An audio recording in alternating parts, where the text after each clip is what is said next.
Assalamualaikum warahmatullahi wabarakatuh. Salam sehat dan jangan lupa bahagia, teman-teman. Pada video sebelumnya kita telah membahas jenis dan cara kerja sensor. Oke, pada video pembahasan kali ini pembahasan kita yaitu tentang jenis Electronic Development Board dan komunikasi data, di mana kita akan berfokus pada media komunikasi dari perangkat IoT itu sendiri. Oke, kita lanjut saja. Pada pertemuan ini kita akan belajar bersama tentang pengertian dari development board, lalu macam-macam dari Arduino, ya salah satunya adalah Arduino Uno, ESP8266 dan ESP32. Lalu kita akan bahas tentang komunikasi data beserta komponen sistem dari komunikasi data. Apa saja di dalam komunikasi data itu sendiri, misalkan untuk Wi-Fi atau Bluetooth atau BLE atau kita sebut sebagai Bluetooth Low Energy, LoRa atau Long Range, Zigbee, teknologi seluler, sampai teknologi NFC itu sendiri. Lalu yang terakhir kita akan membahas tentang pemilihan teknologi komunikasi pada IoT. Oke, yang pertama, pada perkembangannya, Electronic Development Board ini disebut juga sebagai microcontroller, walaupun Electronic Development Board memiliki lebih banyak komponen dan untuk kemudahan penggunaan, seperti banyak di market untuk produk-produk seperti Arduino, ada Raspberry Pi, ESP8266, ESP32 dan lain-lain. Jadi teman-teman bisa lihat di produk-produk di toko e-commerce. Nah, beberapa contoh Electronic Development Board yaitu tadi sudah disebutkan.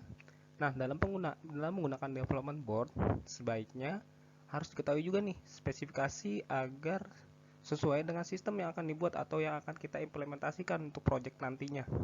Yang pertama, pastikan juga untuk performance dari microcontroller kita, yaitu RAM-nya, flash memorinya, terus konsumsi dayanya, apakah kita mau gunakan di luar atau di dalam ruangan. Lalu yang tadi sudah kita sebutkan, perangkat pengembangan dan komunitasnya. Untuk maksudnya itu adalah komunikasi dari pengiriman datanya, apakah berbentuk Wi-Fi kah, atau menggunakan frekuensi radio kah, atau Bluetooth. Nanti akan disesuaikan dengan kebutuhan dari implementasi project IoT kita pastinya. Nah, Arduino juga memiliki beberapa jenis board diantaranya Arduino Uno, Arduino Mega, Arduino Nano,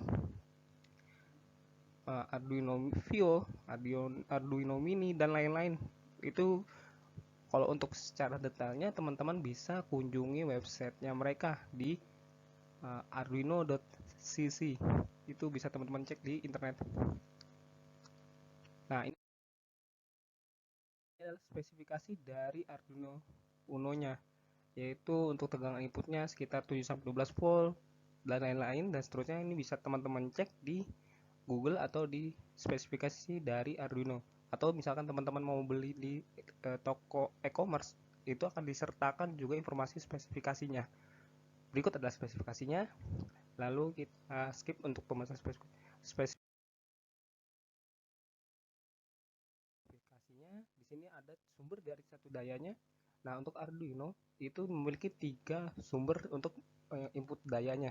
Yang pertama yaitu menggunakan kabel USB, yang kedua power jack di sini, dan yang ketiga menggunakan pin dari power pin yang ada di tanda ini. Nah, pin analog yang di Arduino Uno itu ada sekitar 6 buah di sebelah kiri dengan ditandai warna merah ini dari A0 sampai A5, dimana untuk pin analog ini digunakan untuk input analog seperti sensor analog atau potensiometer atau apapun itu. Nanti akan kita bahas secara detailnya di simulasinya. Pin digital ini yang di sebelah kanan itu berjumlah 14 pin dari 0 sampai 13, di mana memiliki tegangan input dan output yang diberikan adalah high dan low dengan tegangan 5 volt. Contoh untuk input output digital misalkan kayak tombol, sensor digital, LED, akuator, dan lain-lain. Nah, untuk Arduino Uno itu komunikasinya berupa salah satunya yaitu serial, di mana komunikasi serial ini bermanfaat untuk berbagai macam, seperti kita mencoba untuk mengirim data antar board satu dengan bot yang lainnya. Kita bisa memonitoring atau mendebug program dengan serial monitornya. komunikasi dengan menggunakan SPI atau Serial Peripheral Interface. Pin yang digunakan yaitu di sebelah kanan sini. Ada pin MISO atau Master In Slave Out, ada pin MOSI, Master Out Slave In, dan pin dari serial clock. Ini definisi dari atau fungsi dari masing-masing pin yang digunakan oleh komunikasi SPI. Lalu contoh penggunaan komunikasi SPI yaitu di mana pembacaan sensor BMI 280 dengan SPI dari Arduino ke sensor suhu seperti gambar di samping. Jadi kita bisa melihat dengan menggunakan serial monitor dari program Arduino-nya. Misalkan untuk mendeteksi tekanan suhu dan kelembapan seperti tampilan yang dimonitor ini. Lalu kita akan bahas juga tentang I2C atau Inter-Integrated Circuit, yang dimana protokol komunikasi ini juga disebut sebagai I2C bus, tapi jarang digunakan sih sebenarnya untuk saat ini, yang memungkinkan untuk komunikasi antar komponen dalam satu papan sirkuit. Contoh I2C ada dua kabel, yaitu pertama serial data dan serial clock. Ini saya lanjutkan lagi. Setelah kita bahas tentang Arduino, kita akan bahas tentang komponen satunya yaitu ESP8266, yaitu merupakan program atau perangkat yang digunakan untuk proyek melibatkan konektivitas internet. Kalau tadi Arduino berarti standalone. Kalau ingin menggunakan komunikasi data, kita menambahkan modul baru, misalkan modul Bluetooth atau modul Wi-Fi atau modul yang lainnya. Nah, kalau ESP8266 ini sudah include dengan modul Wi-Fi salah satunya, yaitu untuk melakukan konektivitas dengan internet dan mendukung IO atau input analog dan input output digital. Dan untuk ESP8266 ini memiliki konsumsi daya yang lebih rendah dan ketahanan yang tinggi. Pasti ada plus minusnya masing-masing, nanti teman-teman bisa cek di internet apa sih plus minus dari ESP8266. Oke, kita lanjut. Ini adalah spesifikasi dari NOT MCU ESP8266. ESP8266 itu ada beberapa generasi pertama atau versi pertama sampai versi ke-6, versi ke-7. Saya lanjut lagi. Nah, berikutnya adalah ESP32. Sebenarnya ESP32 ini adalah pengembangan dari microcontroller dari ESP8266, di mana sebelumnya ESP8266 yang tadi kita bahas hanya menggunakan modul Wi-Fi. Nah, untuk ESP32 dia menambahkan modul baru, yaitu modul dari teknologi Bluetooth, di mana di ESP32 ini dia bisa bersamaan di modulnya dengan teknologi lain, yaitu Wi-Fi dan Bluetooth dalam chip, sehingga sangat mendukung untuk membuat sistem aplikasi Internet of Things. ESP32 memiliki fitur yang cukup lengkap karena ada input output hampir sama dengan ESP8266. Yang membedakan hanya dia ada penambahan modul Bluetooth dalam satu board, itu aja sih. Nah, ini adalah spesifikasi dari ESP32. Nah, ini komunikasi ada Wi-Fi, Bluetooth, AC, dan lain-lain. Plus minusnya teman-teman bisa cek di internet apa sih kelebihan dan kekurangan dari ESP32. Nah, ini adalah pin dari ESP32 CHAMP, yang dimana keunggulannya memiliki banyak pin yang dapat berfungsi sebagai analog dan digital sesuai dengan konfigurasinya. Ini nanti bisa kita lihat menggunakan aplikasi simulator yang berbasis online. Contohnya teman-teman bisa menggunakan Walkwi atau menggunakan Tinkercad. Kan ada sesi selanjutnya yang atau ada sesi tersendiri untuk kita bahas tentang simulator Walkwi dan Tinkercad. Dan untuk komunikasi dari ESP32 itu tadi sudah kita sebutkan, yaitu menggunakan wire atau kabel, di mana wire atau kabel itu menggunakan protokol I2C, SPI, dan UART. Dan ini adalah penjelasannya.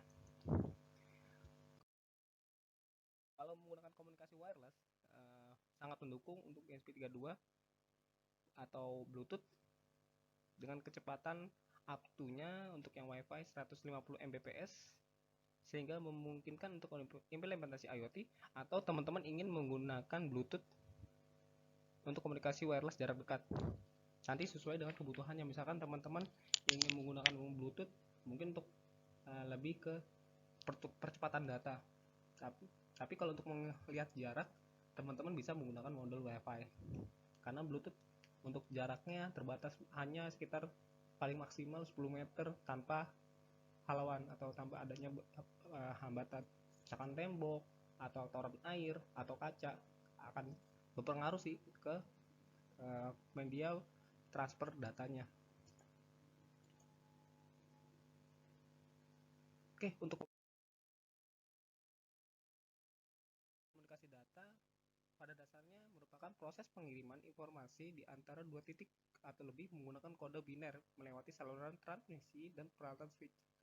Bisa antar komputer dan komputer dengan terminal atau komputer dengan peralatan. Contohnya seperti ini. Jadi antara switch dengan switch akan saling point to point atau pairing. Nanti dia akan melakukan integrasi data. Misalkan dari node 1 dengan node lainnya, dia akan melakukan integrasi data. Nah, untuk pengertian lain dari komunikasi data, yaitu transmisi data elektronik melalui beberapa media seperti kabel koaksial atau fiber optik atau semacamnya yang menggunakan media transmisi. Mungkin terjadi transmisi data sering disebut dengan jaringan komunikasi data. Secara umum ada dua jenis komunikasi data, yaitu infrastruktur terestrial dan satelit. Nanti kita akan bahas di slide selanjutnya. Yaitu pertama melalui infrastruktur terestrial, di mana komunikasi ini merujuk pada sistem komunikasi yang menggunakan infrastruktur darat untuk mentransmisikan data. Dan teknologi ini melibatkan penggunaan berbagai teknologi dan infrastruktur seperti kabel atau kabel fiber optik atau kabel koaksial. Tapi kabel koaksial udah mulai agak sedikit tergeser kan dengan kabel fiber optik. Lalu jaringan kabel seperti WiFi, WiMAX atau jaringan seluler yang dimana infrastrukturnya ini dibangun atau didesain di darat gitu. Nah, kalau berbeda dengan teknologi satelit, yaitu dia hanya terbatas untuk wilayah yang hanya dicakup dalam tanda kutip terestrial, tidak men-coverage untuk jaringan tersebut. Contohnya misalkan di daerah pegunungan atau di tengah laut kan akan kesulitan untuk melakukan pengiriman data kalau menggunakan kabel. Makanya komunikasi data ada yang menggunakan melalui satelit pasti. Tapi karena di satelit ini biaya costnya cukup mahal, makanya salah satu kelemahannya yaitu biaya cost mahal. Terus kedua, bandwidthnya juga kecil. Komunikasi satelit juga adanya gangguan yang disebabkan oleh radiasi gelombang matahari dan sebagainya. Jadi akan berpengaruh untuk menggunakan media satelit ini kecuali dalam kondisi atau coverage yang tidak memungkinkan kayak tadi, misalkan di daerah pegunungan. Oke, kita akan bahas tentang komunikasi. Setelah kita bahas tentang komunikasi data, kita bahas tentang komponen sistem dari komunikasi data. Yang pertama, sumber data. Pasti kita akan membahas tentang sumber data. Dari mana sumber data itu berasal? Apakah dari komputer kita kah? Atau dari gadget kita kah? Sumber juga bisa diartikan sebagai sumber asal dari suatu perangkat yang berfungsi untuk menginput data serta mengirimkan tujuan penerimaan data. Nah, yang kedua yaitu transmitter atau kita sebut sebagai transmit atau kita bilang sebagai pengirim, merupakan salah satu komponen utama dalam sistem komunikasi data yang bertanggung jawab untuk mengubah data dari bentuk yang dimengerti oleh pengguna menjadi bentuk yang dapat ditransmisikan melalui saluran komunikasi. Dari misalkan kita melakukan komunikasi berupa audio nih, nanti audio itu akan ditranslatekan menjadi kode biner ke si router. Nanti router akan dengan menggunakan bahasa mesinnya mereka akan mengirim data itu ke router yang lain supaya tersampaikan informasi kita sebagai apa, contohnya adalah audio rekaman gitu. Nah, cara kerjanya nanti akan kita bahas kalau nggak salah ada deh.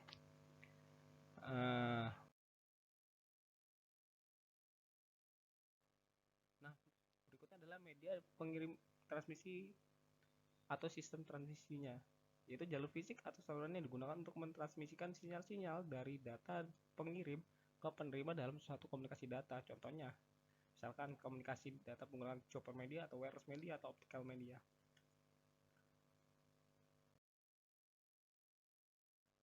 Keempat, yaitu receiver.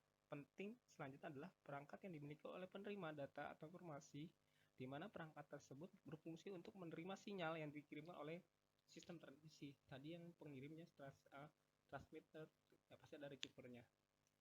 Nah, inilah media penerimanya, misalkan media penerimanya PC kah, atau gadget kita kah, atau informasi yang lain.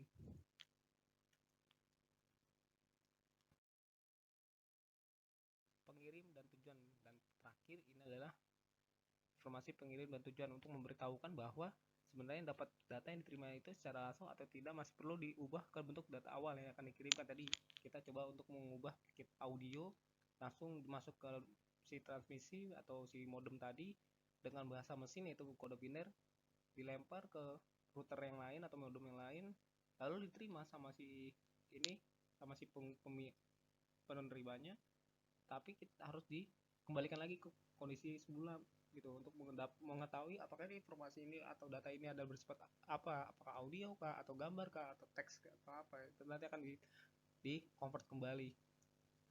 Jadi software ini untuk menjembatani informasi untuk menuju atau pengguna jaringan komputer.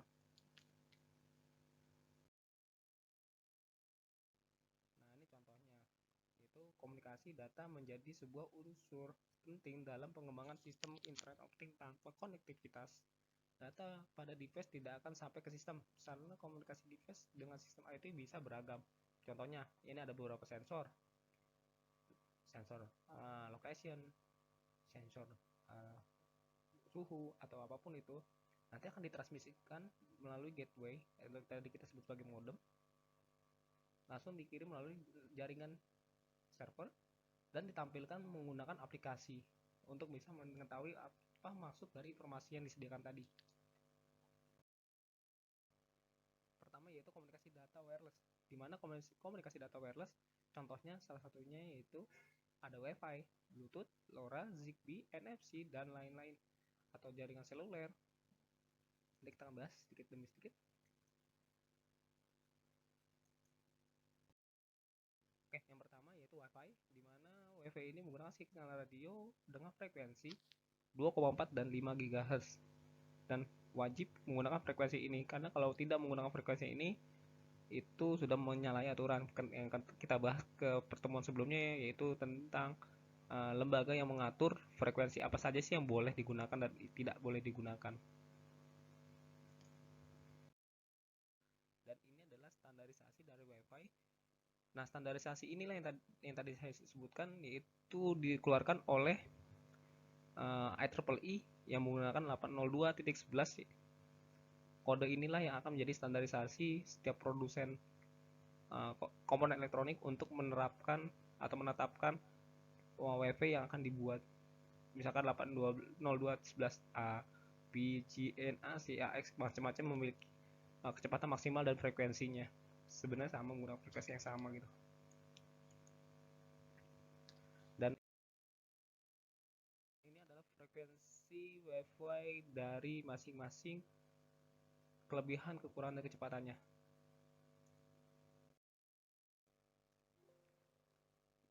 Lalu kita bahas tentang Bluetooth. Nah, sebelum di Bluetooth, dan perbedaan antara Bluetooth dengan Bluetooth low energy apa? Perbedaannya yaitu Bluetooth yang low energy, pertama pastinya pasti akan mengurangi konsumsi daya. Tapi pasti ada sisi positif dan negatifnya sih. Sisi positifnya mengurangi beban daya yang diminta sama si BLE ini. Contohnya sensor kita misalkan tadi Arduino 7-12 volt. Terus kalau mau ditransmitkan dengan menggunakan Bluetooth, kalau menggunakan Bluetooth yang biasa itu frekuensinya untuk dayanya cukup besar. Makanya kalau menggunakan BLE itu daya yang dikonsumsinya hanya kurang dari 15 mA. Berbeda dengan yang tadi, kalau yang Bluetooth klasik itu 30 mA. Dan ini ada perbedaannya. Untuk data rate-nya 1-3 Mbps, kalau BLE karena itu dayanya kecil, makanya kecepatannya kecil. Frekuensi sama. Nah, ini adalah salah satu penerapan dari Bluetooth Low Energy yang diterapkan dengan menggunakan infrastruktur AWS misalkan, atau Amazon, atau yang lainnya. Oke, komunikasi data data wireless berikutnya yaitu menggunakan LoRa. Apa sih LoRa atau jenis apa sih, teknologi apa sih ini? LoRa merupakan sistem komunikasi wireless untuk Internet of Things yang menawarkan jarak jauh. Misalkan coverage-nya kalau tadi Bluetooth wireless itu sekitar 100 atau 200 meter paling banter gitu tanpa ada halangan. Nah, kalau LoRa itu bisa sampai belasan kilometer, 10 sampai 15 paling banter 15 kilometer. Kenapa bisa cukup jauh jangkauannya? Karena dia menggunakan frekuensi radio yang cukup kecil, yaitu 400 sampai 900. Nah, balik lagi kita penerapan IoT kita ini dengan menggunakan LoRa untuk apa kebutuhannya, dan pastinya apakah harus ada izin kalau kita menggunakan frekuensi yang sudah ditetapkan. Nah, kita sesuaikan lagi, yaitu frekuensi yang digunakan sama si LoRa yaitu 433 MHz, 868 MHz, 915 MHz, dan 923 MHz, tergantung dari regulasi negara. Biasanya kalau di Indonesia itu sekitar 433, dan yang lainnya mungkin ini regulasi dari negara-negara Eropa. Nah, ini contohnya. Nah, LoRa itu biasanya untuk komunikasi misalkan BTS atau komunikasi antar kapal gitu yang di laut. Misalkan komunikasi kapal dengan si dermaga atau pelabuhan, menunjukkan bahwa kalau misalkan kapal itu mau berlabuh, mereka akan melakukan kontak komunikasi data dengan menggunakan teknologi ini salah satunya. Nah, untuk LoRa itu sendiri keuntungannya, pertama, daya konsumsinya rendah, hanya sekitar 13 mA bahkan sampai 15 mA, sehingga baterainya bisa bertahan 20 tahun. Jarak jauh LoRa itu bisa memancarkan sampai 100 km. Tergantung dari power baterainya atau power yang diberikan sama si sensor ini. Semakin besar powernya, semakin besar juga jangkauannya.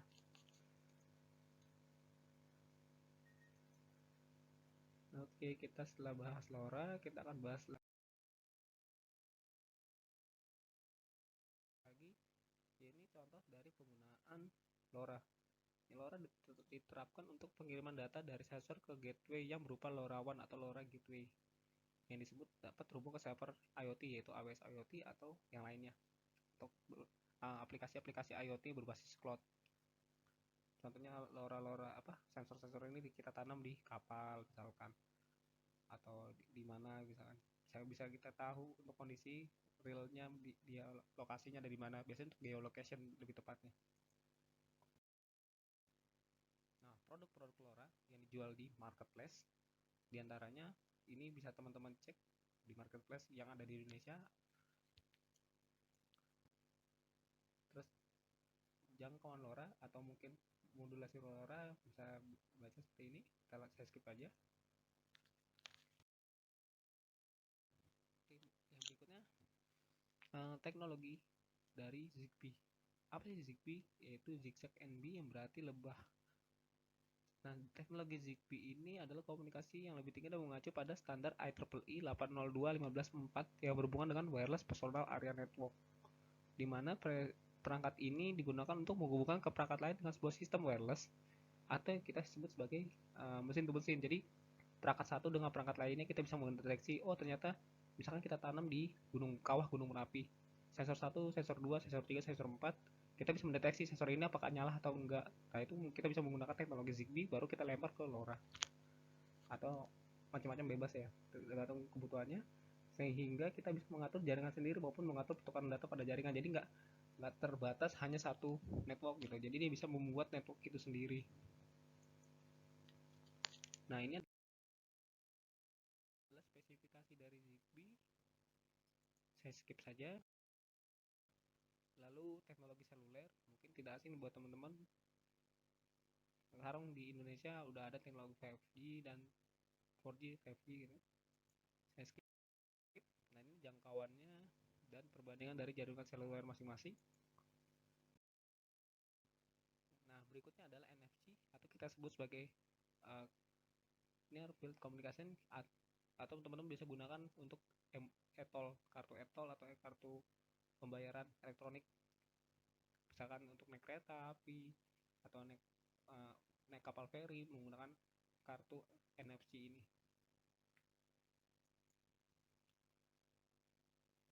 Nah, cara kerja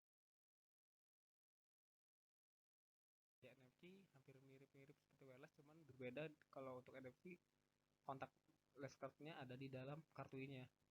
Nanti readernya yang akan membaca, oh ini nomor uniknya segini, berarti tokennya berapa gitu, seperti itu sih. Dan jaraknya nggak jauh, seperti halnya kayak teknologi infrared lah. Dan terakhir yaitu teman-teman bisa untuk melakukan pemilihan teknologi komunikasi pada IoT tergantung dari apakah teman-teman akan memprioritaskan kecepatan datanya atau jangkauannya. Balik lagi, kalau teman-teman ingin memprioritaskan kecepatan data, teman-teman bisa menggunakan teknologi yang di satu ini sebelah kiri, NFC, Zigbee, Bluetooth atau Wi-Fi. Semakin mendekati ini, dia akan kecepatan datanya akan lebih cepat. Tapi kalau teman-teman ingin mengcoverage range yang akan jauh, nah teman-teman bisa menggunakan teknologi seluler atau teknologi LoRa. Balik lagi, tergantung dari konsumsi daya dan jangkauan jarak antar perangkat. Pastinya kalau yang versi sebelah kiri ini free dalam tanda kutip, bisa dilakukan di mana saja tapi dengan jangkauan yang terbatas. Kalau ini mungkin akan berbayar tapi bisa menjangkau area yang cukup luas. Mungkin demikian dari saya. Kalau misalkan ada yang mau ditanyakan bisa di kolom komentar atau yang lainnya.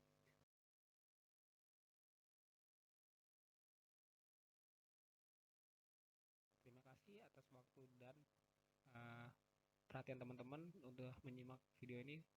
Saya akhiri, wabillahi taufiq walhidayah. Wassalamualaikum warahmatullahi wabarakatuh. Salam sehat untuk kita semua.